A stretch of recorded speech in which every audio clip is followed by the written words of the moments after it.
Hi நண்பான்னு சொன்னாங்களா, நான் எங்கே இருக்கேன் பாருங்கள். மதுரையில் நம்ம பாண்டிய ஐயா கோயிலில் நான் நிற்கிறேன்.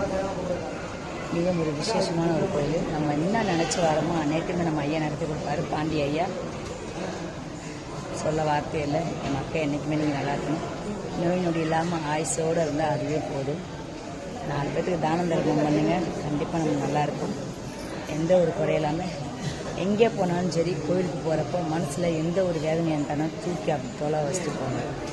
ஏன் சொல்கிறேன் அப்படின்னா, நீங்கள் கோயிலுக்குள்ளே போகும்போது அந்த தெய்வம் உங்கள் குறைய எல்லாத்தையும் பார்த்துக்கிட்டே இருக்கும்.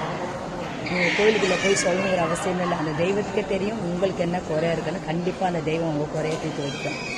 சரியா? அதே மாதிரி உங்கள் சின்ன மனசு கஷ்டமாக இருந்தால் கூட சரி, பக்கத்தில் எதையுமே சொல்லாதீங்க. உங்கள் தெய்வத்துக்கிட்ட மட்டும் சொல்லுங்கள். அந்த தெய்வம் தான் உங்கள் குறைய தீர்த்தே வைக்க முடியும். சரியா? கண்டிப்பாக மதுரை பாண்டிய ஐயா